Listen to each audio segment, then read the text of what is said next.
శుభకార్యాలకు పూజార్ల కోసం వెతుకుతున్నారా? పూజారీస్.com లో అతి తక్కువ ధరలకే పూజార్లను ముందే బుక్ చేసుకోండి. వెంటనే కాల్ చేయండి.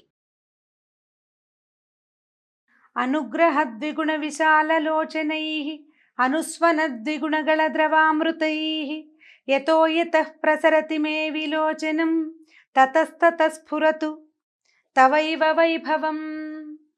భాగవత కథాసుధ తర్వాయి భాగంలోకి వచ్చాం.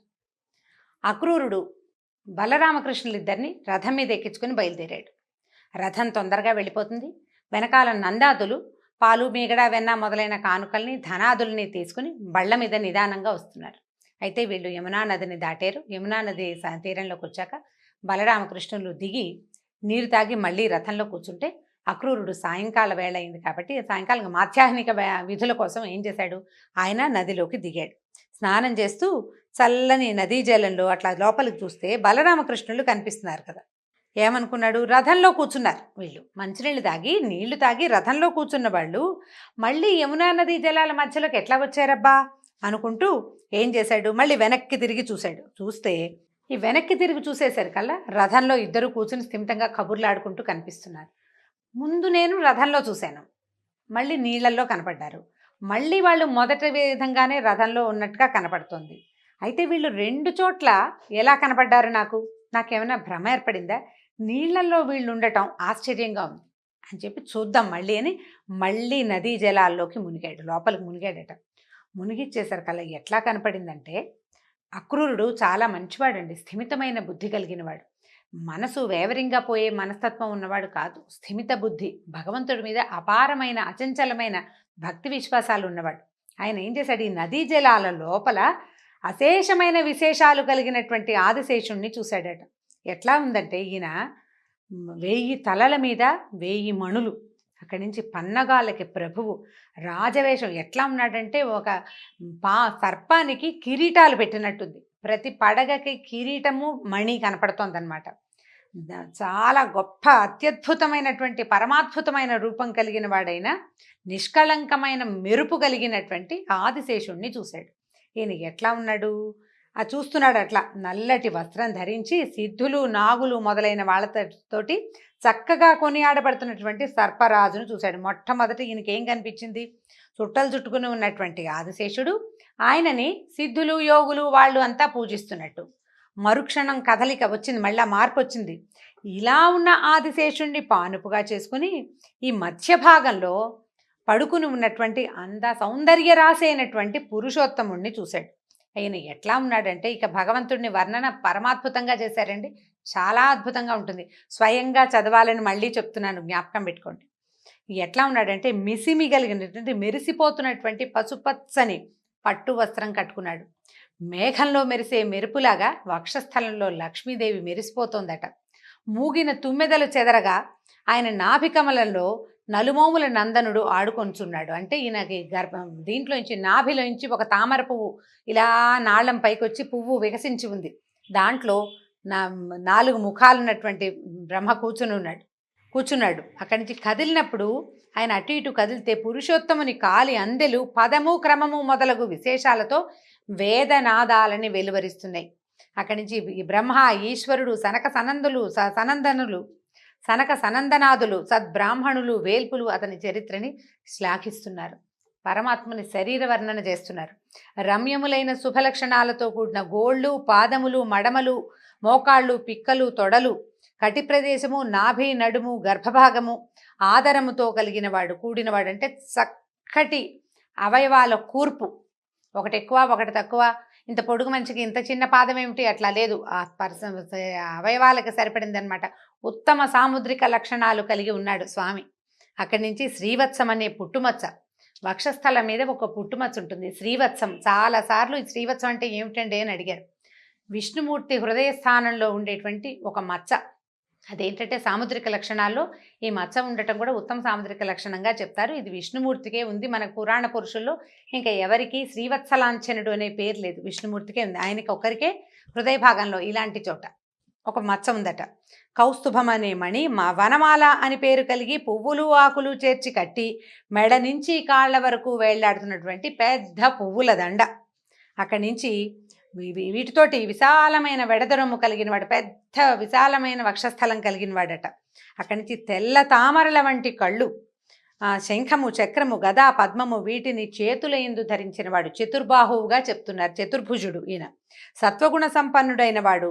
జందెము, మొలనులు, ముత్యాల పేరు, బాజుబందులు, అందెలు, కంకణాలు, మకరకుండలాలు, కిరీటము మొదలైనటువంటి ఆభరణాదులతో అలంకృతుడైన వాడు. భక్తులను కాపాడేవాడు. చక్కని చెక్కిళ్ళు, నొసలు, ముక్కు, పెదవి, ముఖము, చెవులు కలిగినవాడు. నీలమేఘము వంటి దేహకాంతి కలిగినవాడు. శంఖము వంటి మెడ కలిగినవాడు. దయాగుణంతో నిండినవాడు. ప్రహ్లాదుడు, నారదుడు, సునందుడు, నందుడు మొదలగు వారి చేత పడేవాడు. లక్ష్మి, పుష్టి, తుష్టి, కీర్తి, కాంతి, ఇలా, ఊర్జ, విద్య, అవిద్య, శక్తి, మాయ మొదలగు తేజోమూర్తులైన శక్తుల చేత సేవింపబడేవాడు అయినటువంటి ఆ పరమేశ్వరునికి అక్రూరుడు మొక్కినాడు. ఇలాంటి పూర్తి స్వరూపాన్ని అక్రూరుడు నీళ్లలో తెలుసుకున్నాడు, నీటిలో ఉన్నాడు.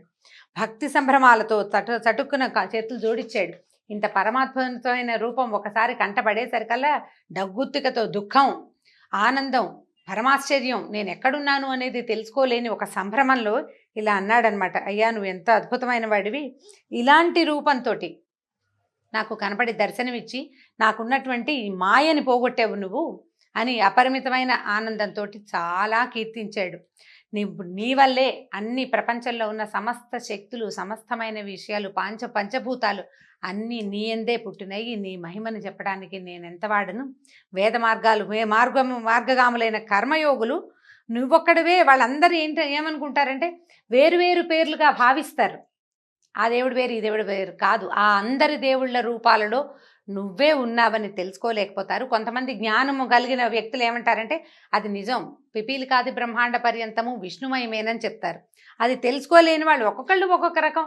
అబ్బే విష్ణువు కాదండి ఫలానా వాడేనని ఇంకొంతమంది అంటారు. ఎవరు ఏదన్నా సరే నువ్వు సర్వాంతర్యామివి అని చెప్పి ఇక అసలు ఒక రకంగా కాదు, ఎన్ని పొగడ్తలో ఈయన తాలూకు దశావతారాలని పొగిడి నువ్వు అంటే ఎంత బాగా స్తోత్రం చేశాడంటే అక్రూరుడు ఆ నీళ్లలో నిలబడిపోయాడు ఆ రూపాన్ని దర్శిస్తూ. బుద్ధి పక్కకి కూడా వెళ్ళలేదు. నిన్ను పొగడ్డానికి నేనెవరిని, నేను మాయ చేత ఆపదల పాలైన వాణ్ణి, దుఃఖం చెందిన వాణ్ణి, అనుగ్రహ బుద్ధితోటి నా దిగులు తీర్చి నన్ను ఆదరించు. ఆదిశేషుడే తల్పంగా కలిగినవాడా, కరుణయే అలంకారంగా కలిగిన వాడైనటువంటి నువ్వు నా ఆర్తిని తీర్చు, నాకు తెలివిడి కలగజేయి. అంటే నేను తెలుసుకోవాలి. ఇప్పుడు ఈయన కంసుడి ఆజ్ఞతోటి ఇక్కడికి వచ్చాడు. ఏం చేయాలో కింకర్తవ్యత మూఢుడిగా ఉన్నాడు. ఈ చేసేది తప్పో ఒప్పో తెలియట్లేదు. భగవంతుని దర్శించేందుకు అవకాశం వచ్చిందన్న ఆనందంతో ఇక్కడికి వచ్చాడు. కానీ తర్వాత అక్కడ నీకోసం మృత్యువు ఎదురు చూస్తోంది అని ఎలా చెప్పి ఏ విధంగా ఈ బాలుడిని అక్కడికి పంపాలో తెలియదు. ఆ లోపల ఆ భావంతో తనుకుపోతున్నాడు అనమాట మనసు.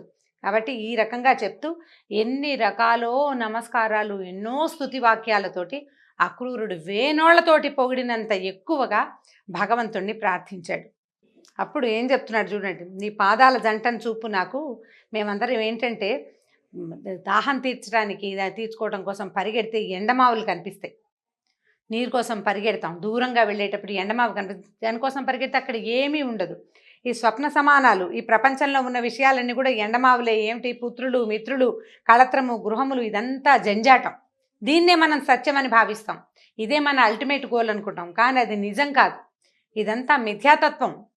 ఇది ఏది శాశ్వతమైనది కాదు. శాశ్వతమైనది ఏమిటి, భగవంతుని యొక్క పాదాల జంటే శాశ్వతమైనది. దాన్ని చూపి నన్ను కటాక్షించు, ఈ సంసార లంపటంలోంచి నన్ను బయటపడేయమని స్తోత్రం చేస్తుండేసరికల్లా ఈయన ఏం చేశాడు, ఈ భగవంతుడట కృష్ణుడి లీలా విలాసం చెప్తున్నారనమాట. పూర్వరూపం చూపించి నటుడు తన నాట్యాన్ని మార్చినట్టుగా అప్పటిదాకా ఒక డ్యాన్స్ చేస్తున్న, ఇంగ్లీష్ డ్యాన్స్ చేస్తున్న డాన్సరు సడన్గా కూచిపూడి నాట్యం చేసినట్టుగా, లేదా కూచిపూడి చేసేవాడు ఇంగ్లీష్ డ్యాన్స్లోకి దిగిపోయినట్టుగా భగవంతుడు క్షణంలో అంతర్ధానమైపోయాడు. రథంలో ఉన్న రూపాన్ని చూపిస్తున్నాడట. అక్రూరుడు తెల్లబోయాడు. నీటిలోంచి బయటకు వస్తే రథంలో బలరామకృష్ణులు ఇద్దరూ కనిపిస్తున్నారు. అప్పటిదాకా ఈయనకి ఎంత పరమాద్భుతమైన రూపదర్శనమైంది. భగవంతుణ్ణి స్వయంగా మాంసనేత్రంతో దర్శించగలిగాడు. ఆయన మొత్తం పూర్తి శరీరాన్ని ఆయన ఎలా ఎవరితోటి సేవింపబడుతున్నాడో దాన్ని స్పష్టంగా తెలుసుకోగలిగాడు అక్రూరుడు. ఒక్కసారి సినిమా మొత్తం మాయమైపోయి మళ్ళీ సాధారణంగా వెనక్కి వచ్చేసాడు. వచ్చి అప్పుడు కృష్ణుడు అడిగాడనమాట, నీళ్లు దగ్గరలోనే ఉన్నాయి, స్నానానికి వెళ్ళి చాలాసేపు అయింది, ఆకాశంలో భూమిలో లేని వింతలు ఏమైనా నీకు కనపడ్డాయా అక్రూరా అని అడిగాడు.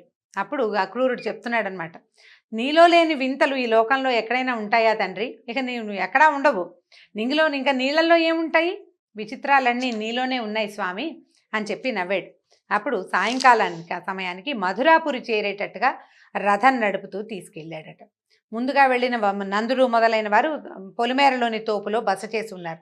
కృష్ణుడు వాళ్ళని కలుసుకుని అక్రూరుడితో ఏం చెప్పాడంటే, నువ్వు రథాన్ని తోలుకుని వెళ్ళిపో, మేము తర్వాత వస్తామన్నాడు. అనేసరికల్లా అప్పుడు అక్రూరుడు అడిగాడనమాట, అయ్యా మా ఇంటికి రావాలి, నీ పాదాలు తగిలి మా ఇల్లు పవిత్రం అవుతుంది, నా ఇల్లు పావనం అవుతుంది, నేను నీ బంటుని కదా, నన్ను ఆ మాత్రం ఆదరించకూడదా అని బతిమలాడాడు.